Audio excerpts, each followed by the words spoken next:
নমস্কার বন্ধুরা, Rohit network YouTube চ্যানেলে আপনাদেরকে স্বাগত জানাই। আজকের ভিডিওতে বলতে চলেছি যে যারা এসটি এসসি ওবিসির যে রিভ্যালিডেশন সার্টিফিকেটটা চলছে তারা কিভাবে নিজের ওল্ড যেটা সার্টিফিকেট, কাস্ট সার্টিফিকেট, সেটাকে ডিজিটাল সার্টিফিকেট কিভাবে বানাবে ও যা প্রসেস রয়েছে রিভ্যালিডেশন তা কিভাবে করবে। তো যাদের রিভ্যালিড বা ডিজিটাল করা নেই তাদের প্রসেসটা বলে দিই। তো ভিডিওটি শুরু করার আগে চ্যানেলে যারা নতুন এসে থাকছেন তারা অবশ্যই চ্যানেলটিকে সাবস্ক্রাইব করে চ্যানেলটিকে সাবস্ক্রাইব করে বেল আইকন ক্লিক করে ও ভিডিওটি ভালো লাগলে লাইক করতে ভুলবেন না। আর কমেন্টে অবশ্যই জানাবেন কোন জায়গা থেকে আপনারা ভিডিওটি দেখছেন ও আপনাদের সমস্যাগুলি ভিডিওর কমেন্টে জানিয়ে দেবেন। তো বন্ধুরা শুরু করা যাক। তো প্রথমে গুগল ক্রোম ব্রাউজার ওপেন করে নেবেন। এখানে সার্চ করবেন কাস্ট সার্টিফিকেট বলে সার্চ করবেন। সার্চ করার পরে আপনাদের কাছে এরকম একটা ইন্টারফেস আসবে। সেখানে আপনি এই যে থ্রি ডটটা এখানে ক্লিক করবেন। ক্লিক করার পর এখানে যে ব্যাকলগ সার্টিফিকেট বলে অপশানটি আছে এতে ক্লিক করবেন। ক্লিক করার পর এখানে দেখতে পাবেন যে apply for digitise certificate for ST SC OBC. তো এখানে ক্লিক করার পর আপনারা নতুন একটা ইন্টারফেসে পৌঁছে যাবেন। দাঁড়ান একটু দেখেন নতুন ইন্টারফেসটা। হ্যাঁ, তো লোডিং নিচ্ছে, নেটওয়ার্ক একটু স্লো বা অফিসিয়াল ওয়েবসাইটটা মনে স্লো করছে। তো ঠিক আছে, একটু অপেক্ষা করে নিই। হ্যাঁ, তো অফিসিয়াল ওয়েবসাইটে ভিজিট করে গেছি। তো এইবার এখানে কি করতে হবে আপনাদেরকে জানিয়ে রাখি। এখানে আপনি করবেন ম্যানুয়াল কাস্ট সার্টিফিকেট নম্বর, মানে যেটা আগের সার্টিফিকেটের নম্বর আছে সেটা এখানে ফিল আপ করে দেবে।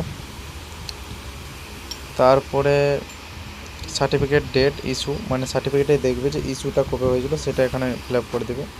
সার্টিফিকেট ইস্যুইং অথরিটি, মানে কোন এসডিওর মাধ্যমে আপনার কোন জায়গার এসডিও থেকে আপনার সার্টিফিকেট ইস্যু হয়েছিল সেটা এখানে দিয়ে দিবেন।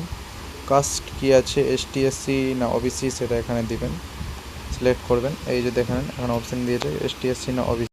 তারপরে এখানে নিজের নামটা বসিয়ে দেবেন যার নামে সার্টিফিকেট ছিল। তারপরে এখানে বলেছে ফাদার্স নেম, এখানে আপনার বাবার নাম বসাবেন। ডেট অফ বার্থ, এখানে যেটা ডেট অফ বার্থ সার্টিফিকেটে দেওয়া ছিল সেটাই ডেট অফ বার্থ দিবে। তারপরে এখানে বলেছে জেন্ডারে আপনি যদি ছেলে হয়ে থাকেন তো অবশ্যই মেল দিবেন, মেয়ে হয়ে থাকলে ফিমেল দিবেন, আর অন্যান্য ক্যাটাগরি থেকে বিলং করলে অন্যান্য ট্রান্সজেন্ডার আছে, আদার্স আছে সেটা দিবেন। তারপরে এখানে আধার কার্ডের নম্বরটা দিয়ে দিবেন। আধার কার্ডের নম্বরটা মাস্ট, আধার কার্ডের নম্বরটা লাগবে। খাদ্য সাথী নাম্বার মানে রেশন কার্ডের নম্বর, যদি এখানে স্টার মার্ক নেই এটা না দিলেও চলবে, তা আপনার দিয়ে দিলে খুব ভালো হয়। দেওয়ার পর এখানে ফোন নাম্বারটা দেবে। ফোন নাম্বার দেওয়ার পর এখানে ডিস্ট্রিক্ট বলেছে, কোন ডিস্ট্রিক্ট থেকে আপনারা বিলং করছেন, আলিপুরদুয়ার বাঁকুড়া যা ডিস্ট্রিক্ট হয় আপনাদের দিয়ে দেবেন। সাব ডিভিশন দিয়ে দেবেন। পুলিশ, এখানে আপনার মিউনিসিপ্যালিটি থেকে বিলং করছে না ব্লক থেকে সেটা এখানে দিয়ে দেবেন। সিলেক্ট করার পর এখানে আপনাদের ব্লক থেকে হলে ব্লকের অপশান চলে আসবে, সেখানে ব্লকের অ্যাড্রেসটা ফুলফিল করে দেবেন। তারপরে পোস্ট অফিস আপনাদের কী পড়ছে সেটা দিয়ে দেবেন। জিপি এবং ওয়ার্ড, গ্রাম পঞ্চায়েতের নাম এখানে সিলেক্ট করতে পারবেন, এখানে লিস্ট চলে আসবে।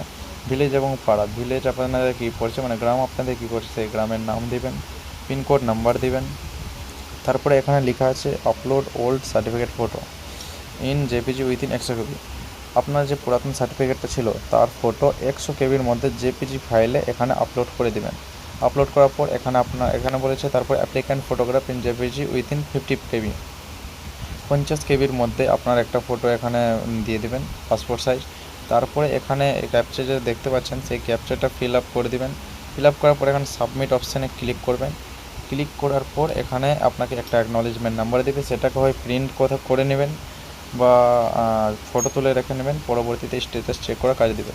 ভালোভাবে আপনারা প্রিন্ট করে রাখবেন, সেটাই ভালো হবে। এবং এটা করার পর আপনারা স্ট্যাটাসটা কীভাবে চেক করবেন সেটা বলে দিচ্ছি। এই সম্পূর্ণ কাজগুলো বন্ধুরা আপনারা মোবাইলে করতে পারবেন, ল্যাপটপ থাকবে তা কোনো ম্যান্ডেটরি নেই। তো এবার আপনাদেরকে জানিয়ে দিই কীভাবে স্ট্যাটাসটা চেক করবেন। তো আবারও এখানে আমি 3 লাইনে ক্লিক করব। ক্লিক করার পর এখানে আবার ব্যাকলগ সার্টিফিকেট দেখতে পাচ্ছি, এখানে ক্লিক করব।